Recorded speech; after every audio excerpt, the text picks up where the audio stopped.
Firing में सेना के कैप्टन समेत 4 जवान शहीद हो गए। एक पुलिसकर्मी की मौत भी हुई है।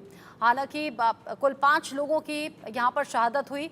राष्ट्रीय राइफल्स और जम्मू कश्मीर पुलिस यहां सोमवार से ही सर्च ऑपरेशन चला रही थी।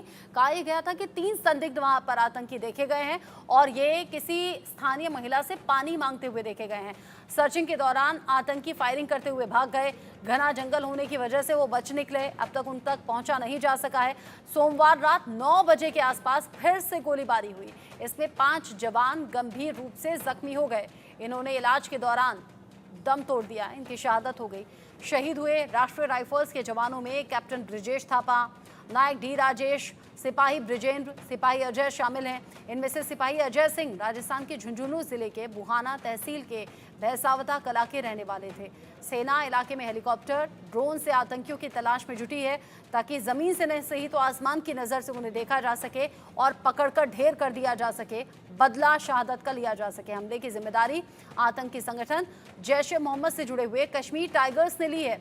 संगठन ने दावा किया है कि उनके हमले में आर्मी के कैप्टन समेत 12 जवान ऐसे हैं जिन्हें मारा गया है, जबकि 6 जख्मी हैं। ये कश्मीर टाइगर्स का दावा है। हालांकि जो अपडेट अब तक है, 4 जवान हमारे शहीद हुए हैं, जिनमें एक कैप्टन मौजूद हैं। और जम्मू कश्मीर के डोडा में ये जो मुठभेड़ है, ये सेना के जवानों के लिए चैलेंज इसलिए भी बनी हुई है क्योंकि जंगल का ये घना इलाका है।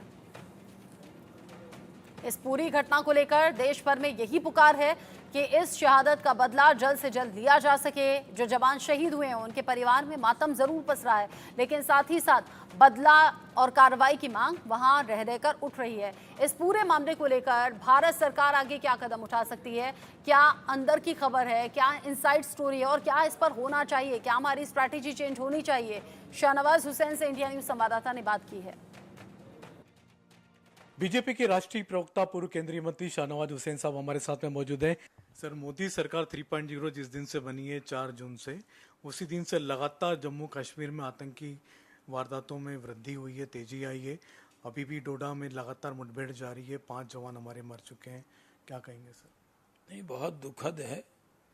हमारे कई जवान शहीद हुए हैं और जो आतंकी इसमें शामिल है उनकी तलाश जारी है। वो बिल में भी छुपे होंगे तो निकाल कर उनका सफाया किया जाएगा। हमारी सेना वहाँ ताकत से लगी हुई है। आतंक और आतंकी के आका, उनको भी सबक सिखाया जाएगा, इसमें कोई शक नहीं। ये थे शाहनवाज हुसैन साहब, जिनका कहना है कि डोडा के आतंकवादियों को कहीं से भी, बिल में से भी खोज करके निकाला जाएगा, उनको छोड़ा नहीं जाएगा। कैमरामैन अवधेश के साथ संजय शर्मा, इंडिया न्यूज, दिल्ली। इस खबर को लेकर सीनियर कुलीग अजय जांडियाल जुड़ गए हैं ताजा अपडेट के साथ में। अजय, 3 संदिग्ध दिखे थे, एक स्थानीय महिला से पानी मांग रहे थे। सर्च ऑपरेशन उसी के बाद तेज हुआ। इससे पहले 3 आतंकी भी ढेर हुए, उससे पहले 6 आतंकी ढेर हुए। क्या आतंकी इसी फिराक में थे कि उनके आतंकी और बड़े कमांडर्स जो मारे गए हैं उसका बदला लेना है, और जिसका नतीजा हम ऐसे देख रहे हैं कि मुठभेड़ अभी भी जारी है। अपडेट क्या है इसको लेकर? देखिए, पिछले कुछ समय में जो जम्मू खिते में जो आतंकी वारदातें हुई हैं, वो वारदातें जो है वो बताती हैं कि कहीं ना कहीं पाकिस्तान जो है वो चाहता है कि इस तरह की एक्टिविटी जो है वो तेज़ हों। आपको याद होगा, कठुआ में 5 जवानों की शहादत हुई थी जब सेना के काफिले पर हमला हुआ, और उसके बाद लगातार से जो है वो डोडा में सर्च ऑपरेशन तेज था, कठुआ में तेज था। डोडा में एक जगह आतंकी जो है वो फंसे भी थे, जहां पे मुठभेड़ भी हुई, उसके बाद आतंकी भाग गए। मगर आज देसा में जब ये आतंकी वहां होने की खबर मिली, उसके बाद ऑपरेशन को लॉन्च किया गया था, और इसी ऑपरेशन के दौरान जो है 4 जवानों की शहादत हुई है। आपको बता दूं कि ये पूरा इलाका जंगल का इलाका है, और जंगल के इलाके में आतंकी अपना डेरा डाले हुए हैं, लगातार अलग अलग लोकेशन पर छुप जाते हैं, जिसके कारण सुरक्षा बलों को काफ़ी दिक्कतों का सामना करना पड़ रहा है। सबसे बड़ी बात है कि आतंकी जो है हमला करने का जो समय चुनते हैं, वो ऐसा चुनते हैं जहां पर कम्युनिकेशन ना हो, ऐसी जगह और ऐसा समय जब आतंकी हमला करने के बाद अगर भागें तो उनको एक कम से कम 10 घंटे जो है 8 से 10 घंटे का समय, यानी कि रात का समय मिल जाए। कल भी शाम को ये आतंकियों के होने की खबर मिली, उसके बाद ऑपरेशन लॉन्च हुआ और उसके बाद हमला करने के बाद आतंकी जो हैं वहां से फरार हुए। अभी भी सेना, जम्मू कश्मीर पुलिस और तमाम जो अर्धसैनिक बलों के लोग हैं उनका एक ऑपरेशन जारी है। इस पूरे जंगल के इलाके में हेलीकॉप्टर के जरिए, ड्रोन के जरिए और ग्राउंड पर फोर्सेस के जरिए जो है वो सर्च की जा रही है ताकि जल्द से जल्द इनकी धरपकड़ हो सके और इन आतंकियों का सफाया हो सके। जिस तरीके से आतंकियों की सफाई की कोशिश है, लेकिन चूंकि ये घना जंगल का इलाका है, आपने कहा हेलीकॉप्टर के जरिए, ड्रोन के जरिए, आसमान की नजर से अब ये देखने ढूंढने की कोशिश है कि आतंकी कहां छिपे हो सकते हैं। कितना वक्त अभी और लगेगा सेना के अधिकारियों के जरिए, अगर आपकी बातचीत हुई हो अजय, कितना वक्त अभी लगेगा इस ऑपरेशन को पूरा होने में? और जंगल के इलाके में क्या ऐसा भी इनपुट है कि कहीं अपने ठिकाने भी इन्होंने बनाए हुए हैं क्या? देखिए बिल्कुल, अगर आप देखें तो पिछले कुछ समय में जो ऑपरेशन हुए हैं वो सारे के सारे आतंकी हमले या एनकाउंटर जो है वो जंगल में हुए हैं, क्योंकि आतंकी जंगलों में छुपे हुए हैं और वहीं पर लॉजिस्टिक जो सपोर्ट जो उनको लोकल अपने ओवरग्राउंड वर्कर से मिल रही है उसके जरिए जो है वहाँ पर आतंकी गतिविधियों को चलाते हैं। और इसी वजह से जो है इन आतंकियों को जो इनपुट है वो ये है कि इन आतंकियों के पास सोफेस्टिकेटेड वेपन्स हैं, इन आतंकियों के पास जो है स्टील कोटेड बुलेट हैं जो कि बुलेट प्रूफ को भी नुकसान कर सकती हैं, और इन आतंकियों के पास ऐसे कम्युनिकेशन डिवाइसेस हैं, जीपीएस डिवाइसेस हैं जिसके जरिए ये बिना इंटरनेट के भी कहीं भी ट्रैवल कर सकते हैं। इनको एक्यूरेट जो है जीपीएस सिस्टम मिलता है और ये तमाम चीज़ें जो हैं ये पाकिस्तान ने मुहैया करवाई हैं और इन्हीं चीज़ों के जरिए आतंकी जंगलों में छुपते फिर रहे हैं और उनको एडवांटेज जो है वो मिल रहा है। मगर सुरक्षा बल भी पूरे तरीके से लगे हुए हैं, कोशिश ये कि जल्द से जल्द इन आतंकियों का सफाया हो सके।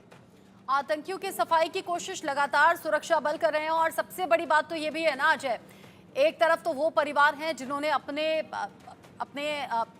दिल के जो टुकड़े हैं उनको खो दिया है, अपने घर के चिराग को खो दिया है, वहाँ तो रोना है ही, वहाँ तो सबसे बड़ा दुख है ही, लेकिन वहाँ से जो शहादत की मांग उठी है वो पूरे देश तक पहुँच रही है। और सबसे ज़्यादा तो बदले की जो भावना है वो सुरक्षा बल के उन जवानों में होगी जिनके साथ में रहकर ट्रेनिंग हुई, जिनके साथ में रहकर इस ऑपरेशन में शामिल रहे, ये सेना के जवान जिनकी शहादत हो गई।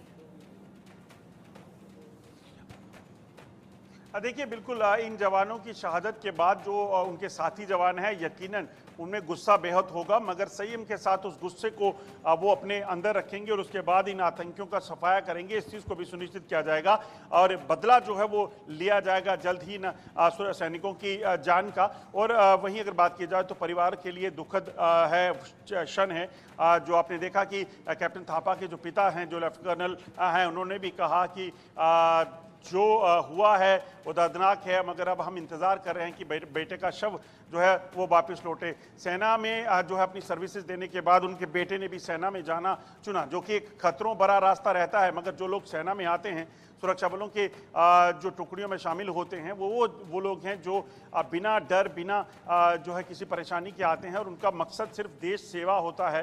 और उसी देश सेवा की खातिर आज कैप्टन जो थापा है और उनके बाकी साथियों ने अपने प्राणों की आहुति दी है। और ऐसे ही कई वीर हैं जो देश की सेनाओं में इसी तरह से लगातार तैनात हैं और इस चीज़ को सुनिश्चित करते हैं कि देश की सरहदों पे को कोई छू ना सके और देश के जो सैनिक हैं वो पूरे तरीके से जो है देश के लोगों की सुरक्षा में तैनात रहें। शुक्रिया अजय आपका। चूंकि अभी ऑपरेशन ये चल रहा है, अभी जो सेना के जवान हैं वो तमाम चैलेंजेस का सामना करते हुए जंगल के इस घने इलाके में आतंकियों तक पहुंचने की कोशिश कर